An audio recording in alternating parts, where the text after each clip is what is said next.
Bismillahirrahmanirrahim. Assalamualaikum students. Today our diary is exercise 8.4 complete. बेटा हम chapter number 8 कर रहे हैं, introduction to algebra. Previous lecture में बेटा आपने numbers and variables and constant की एडिशन के बारे में पढ़ा था। एडिशन और सब्ट्रैक्शन में अब फ़र्क ये है, आज हमने सब्ट्रैक्शन पढ़नी है। इस दोनों में फ़र्क ये है कि एडिशन में साइन चेंज नहीं होते जब आप क्वेश्चन को सॉल्व कर रहे होते हो, लेकिन सब्ट्रैक्शन में सेकंड एक्सप्रेशन के जिसको आप सब्ट्रैक्ट कर रहे हो उसके साइन चेंज होंगे। ठीक है, एडिशन और सब्ट्रैक्शन में ये फ़र्क है जब हम अलजेब्रा में करते हैं वेरिएबल्स और कांस्टेंट की एडिशन या सब्ट्रैक्शन। अब यहाँ पर देखें, change the sign of each term of the expression.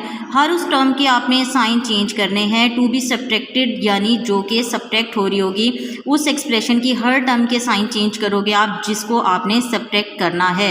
And add them together by using addition rule, और फिर उसी तरह से आपने आगे सॉल्व कर लेना है जिस तरह से हम एडिशन रूल के अकॉर्डिंग क्वेश्चन को सॉल्व करते हैं।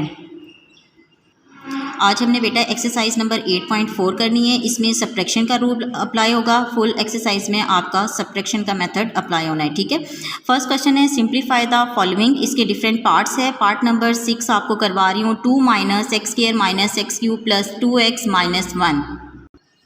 बेटा ये है पार्ट नंबर 6। ठीक है, अब एडिशन और सब्ट्रैक्शन दोनों के दो मेथड होते हैं। रो वाइज भी हम कर सकते हैं एडिशन और कॉलम वाइज भी। इसी तरह से सब्ट्रैक्शन भी हम रो वाइज भी कर सकते हैं और कॉलम वाइज भी। तो यहाँ पर मैं आपको रो वाइज सब्ट्रैक्शन करवा रही हूँ। ठीक है, नेक्स्ट क्वेश्चन में हम कॉलम वाइज भी करेंगे ताकि आपको दोनों मेथड जो है वो आने चाहिए। अब यहाँ पर देखें, 2 में से हमने माइनस करना है ये सेकेंड एक्सप्रेशन। आपने पढ़ा था जिस एक्सप्रेशन को हमने सब्ट्रैक्ट करना हो उसके हम साइन चेंज करते हैं। ठीक है, और एक और रूल भी आपने पढ़ा हुआ है क्या, कि जब हम ब्रैकेट ओपन करते हैं और ब्रैकेट से पहले अगर माइनस साइन है तो उसकी वजह से ब्रैकेट के अंदर सारे साइन चेंज हो जाते हैं। ठीक है, तो अब यहाँ पर देखें 2 की जब ब्रैकेट ओपन की तो ये तो एज इट इज़ आ जाएगा क्योंकि प्लस साइन है तो प्लस तो एज इट इज़ ही आ जाएगा। लेकिन अब सेकंड जो ब्रैकेट है उससे पहले माइनस साइन है, तो जब आप ब्रैकेट ओपन करोगे तो इस माइनस की वजह से इस अंदर जो सारी टर्म्स है इनके साइन चेंज हो जाएंगे। x² प्लस का था ये माइनस का हो जाएगा, फिर -x³ है प्लस x³ हो जाएगा, +2x है -2x हो जाएगा, -1 है तो +1 हो जाएगा। ठीक है, अब हमने अरेंजमेंट करनी है। हाईएस्ट जो पावर है वो है x³, तो हमने सबसे पहले x³ लिख देना है, उसके बाद x² - 2x + 2 + 1, लास्ट में हम लिखेंगे कांस्टेंट टर्म। अब इनके साथ और कोई भी ऐसी लाइक टर्म नहीं है जिनको हम कैलकुलेट कर सकें, लेकिन 2 और 1 ये दोनों कांस्टेंट टर्म है, लाइक टर्म्स है, तो इनको हम ऐड कर सकते हैं। +2 + 1 क्या हो जाएगा आपके पास +3, तो आपके पास आंसर आ जाएगा x³ - x² - 2x + 3।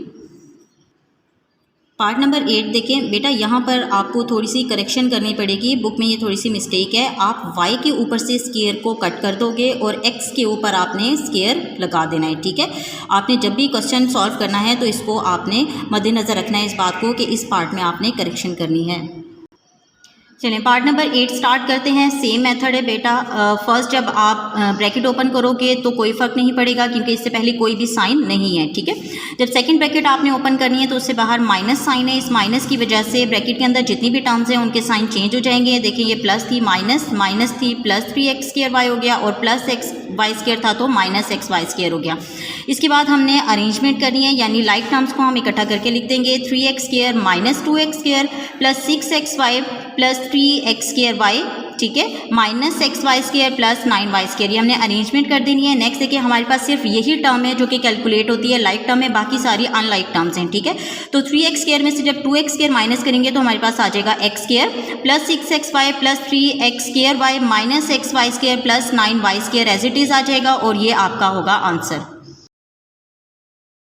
बेटा नेक्स्ट हम करें question number 4। Subtract 3x5 - 4x4 + 8x³ - 6 from 8x5 + 5x4 - 3x³ + 4x + 2। बेटा इस क्वेश्चन में आपने एक बात को माइंड में रखना है कि फ्रॉम के बाद जो एक्सप्रेशन है वो आप पहले लिखोगे। ठीक है, यह है सब्ट्रैक्ट, फर्स्ट एक्सप्रेशन है, फ्रॉम सेकंड एक्सप्रेशन आपको गिवन है, तो आपने सेकंड एक्सप्रेशन में से फर्स्ट एक्सप्रेशन को माइनस करना है। सेकंड एक्सप्रेशन को पहले लिख दिया। अब यहाँ पर हम कॉलम वाइज कर रहे हैं सब्ट्रैक्शन, ठीक है। रो वाइज और कॉलम वाइज में सिर्फ थोड़ा सा फर्क है कि उसमें आपने रो वाइज में एक सीक्वेंस में लिखना होता है, कॉलम वाइज में आपने दोनों एक्सप्रेशन को ऊपर नीचे रखकर फिर आपने सॉल्व करना होता है, ठीक है। अब जैसे वहाँ पर ब्रैकेट ओपन करने से माइनस की वजह से साइन चेंज हो जाते हैं, इसी तरह यहाँ पर भी सेकेंड एक्सप्रेशन के आप साइन चेंज कर दोगे सब्ट्रैक्शन करने के लिए, ठीक है। आपने दोनों एक्सप्रेशन लिख दिए, लेकिन आपने सीक्वेंस से लिखना है, यानी कांस्टेंट टर्म के नीचे कांस्टेंट टर्म आनी चाहिए। अब ये देखें फर्स्ट एक्सप्रेशन में है 8x5 plus 5x4 minus 3x3 plus 4x plus 2। अब इसके नीचे हम लिखेंगे 3x5 माइनस 4x4, 4 के नीचे 4 पावर वाली वैल्यू, ठीक है, 5 पावर के नीचे 5 पावर वाली value. Same variable same exponent को आपने ऊपर नीचे लिखना है, क्योंकि लाइक टर्म्स ही ऐड या सब्ट्रैक्ट हो सकती हैं। अब यहाँ पर देखें 4x है, लेकिन यहाँ पर जो जिसमें से आपने माइनस करना है उसमें तो है 4x, लेकिन जो दूसरा एक्सप्रेशन है वहाँ पर x वाली कोई टर्म नहीं है, तो आप इस स्पेस को ऐसे ही ब्लैंक छोड़ दोगे। फिर जो आपके पास कांस्टेंट टर्म है 2, उसके नीचे आप लिखोगे 6, ठीक है। अब इसको सॉल्व करने के लिए आपने पेंसिल से पहले वाले साइन को सर्कल कर देना है, उसके नीचे आपने मार्कर से साइन चेंज कर देने हैं। जो प्लस है वो माइनस हो जाएगा और जो माइनस साइन है वो हो जाएगा प्लस। अब यहाँ पर है 8x5 3x5, ठीक है, प्लस माइनस हो गया माइनस, 8 में से 3 माइनस करें आपके पास आ जाएगा 5x5 आ गया। उसके बाद यहाँ देखिए प्लस प्लस, अब जो न्यू साइन है इसको आपने लेना है, plus plus plus 5 plus 4 9x4 minus minus plus, लेकिन साइन माइनस लगाते हैं, 3 plus 8 11x3 plus 4x as it is आ जाएगा। प्लस प्लस प्लस होता है 2 प्लस 6 आपके पास आ जाएगा 8। तो यहाँ पर आपने इक्वल लगाकर ये सारा आंसर लिख देना है, ये आपके पास है इस एक्सप्रेशन का आंसर। बेटा नेक्स्ट हम करेंगे question number 5। If a is equal to a plus b plus c, b is equal to a minus b plus c, c is equal to a plus b minus c and d is equal to minus a minus b minus c, then find. आपके पास अब 4 values given है, यानी a b c and d की values आपको given है और कहा गया है कि ये जो आपको पार्ट्स गिवन है इनकी आपने वैल्यूज़ फाइंड आउट करनी है, ठीक है। तो इन क्वेश्चन में जहाँ भी a गिवन होगा उसकी जगह आप लिख दोगे a प्लस बी प्लस सी, इसी तरह जहाँ b गिवन होगा b की वैल्यू लिखोगे, जहाँ c होगा c की वैल्यू एंड जहाँ d होगा वहाँ d की वैल्यू आप रिप्लेस कर दोगे, फिर आपने इसको सॉल्व करना होगा। तो यहाँ पर डिफरेंट पार्ट्स हैं, इसके 10 पार्ट्स हैं, इसमें से मैं आपको करवाऊंगी पार्ट नंबर 7 जिसमें एडिशन सब्ट्रैक्शन दोनों प्रोसीजर हो रहे हैं, ठीक है। अब आपके पास है a प्लस बी माइनस सी, ठीक है। तो पहले हम करेंगे a प्लस बी, लास्ट में हम फिर a प्लस बी का जो आंसर होगा उसमें से c को माइनस करेंगे, ठीक है। तो पहले हम लिखेंगे यहाँ पर फर्स्ट भी फाइंड a प्लस बी। अब a plus b find out करने के लिए जैसे कि मैंने आपको कहा था कि आपने वैल्यूज़ को रिप्लेस कर देना है, तो a की वैल्यू आपके पास है a plus b plus c and b की वैल्यू आपके पास है a minus b plus c, ठीक है। तो आपने एडिशन करनी है, ये बात आपने माइंड में रखनी है कि a प्लस बी आप फाइंड आउट कर रहे हो और एडिशन में कभी भी साइन चेंज नहीं होते, तो एज इट इज़ आप इसको सॉल्व करोगे। प्लस बी माइनस बी है, ये आपके पास कैंसिल हो जाएंगे, ठीक है। अब इनको सॉल्व कर लें, a प्लस ए आपके पास हो जाएगा 2a, इसके साथ भी 1 कॉफिशिएंट है, इसके साथ भी 1 कॉफिशिएंट है, ठीक है। 1 प्लस 1 हो जाएगा 2, तो 2a आपके पास आंसर बनेगा। Plus b minus b cancel हो गया है, अब यहाँ भी कॉफिशिएंट 1 है, यहाँ भी कॉफिशिएंट 1 है, तो 1c प्लस 1c हो जाएगा आपके पास 2c, यानी a प्लस बी का आपके पास आंसर आ गया 2a प्लस 2c। नाउ अब लिखेंगे आप now a plus b minus c, यानी हमारे पास जो आया है a प्लस बी का आंसर, उसमें से हम माइनस कर देंगे c को। a प्लस बी आया है आपके पास 2a प्लस 2c। अब c की जो वैल्यू है वो है a प्लस बी माइनस सी, ठीक है। c की वैल्यू है a प्लस बी माइनस सी। तो आपने ये जो b की जगह ऊपर कोई वैल्यू नहीं थी, तो इस जगह को आपने खाली छोड़ देना है, यहाँ पर आपने कुछ भी नहीं लिखना। आपने सीक्वेंस इसी तरह से रखना है कि a के नीचे a, b के नीचे b, c के नीचे c, जो नहीं है वैल्यू वो आपने एज इट इज़ जगह छोड़ देनी है।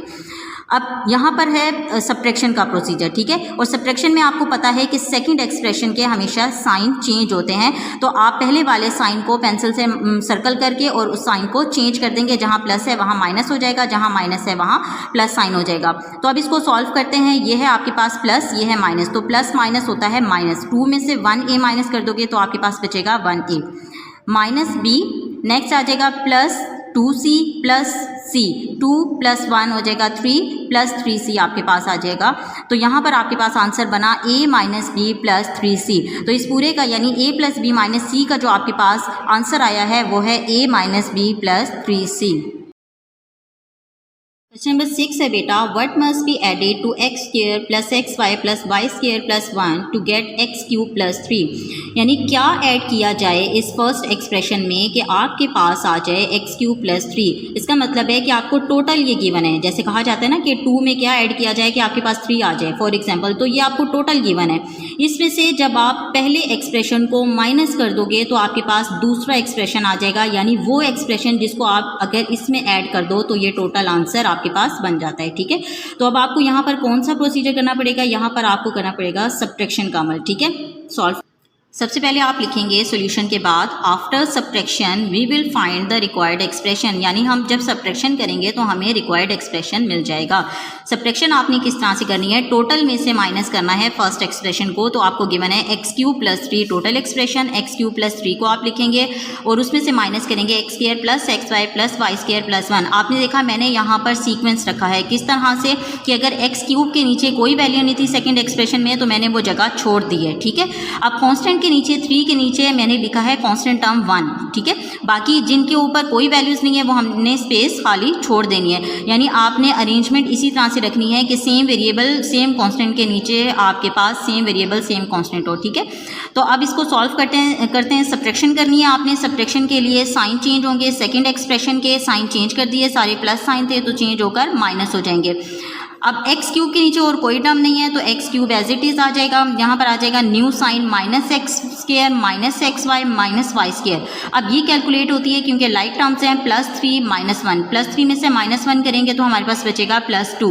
What we must be added, हमें ऐड करना पड़ेगा x cube minus x square minus x y minus y square plus 2 को to get x cube plus 3, ताकि हमें एक्स क्यूब प्लस 3 मिल जाए। ठीक है, क्वेश्चन नंबर 7 है, what must be subtracted from P5 plus P4 plus P cube plus P square plus P plus 1 to get P5 plus 1। क्या subtract किया जाए इस एक्सप्रेशन में से कि आपके पास आ जाए P5 प्लस 1। ठीक है, एक तो आपने ये माइंड में रखना है कि फ्रॉम के बाद जो वैल्यू होती है उससे हमने ऊपर रखना होता है। ठीक है, अच्छा एक बात ये आपने माइंड में रखनी है और दूसरी वो आपको कह रहे हैं व्हाट मस्ट बी सब्ट्रैक्टेड, क्या सब्ट्रैक्ट किया जाए इसमें से कि आपके पास P5 प्लस 1 आ जाए। तो आप जब इस एक्सप्रेशन में से P5 प्लस 1 माइनस कर दोगे तो एग्जैक्टली आपके पास वो दूसरा एक्सप्रेशन आ जाएगा। सॉल्यूशन स्टार्ट करते हैं, क्योंकि यहाँ पर भी आपने सब्ट्रैक्शन का ही प्रोसीजर करना है, इसलिए हम यहाँ पर भी यही स्टेटमेंट लिखेंगे, after subtraction we will find the required expression.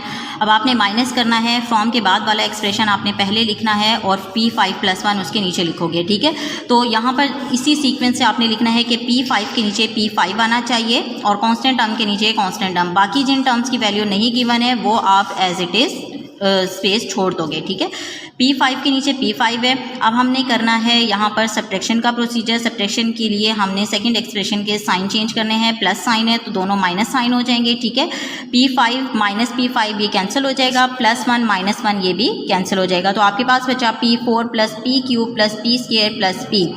We must be subtracted P4 plus P cube plus P square plus P to get P5 plus 1, यानी हम अगर पहले एक्सप्रेशन में से इसको सब्ट्रैक्ट कर दें तो हमारे पास वही P5 प्लस 1 आ जाता है आंसर।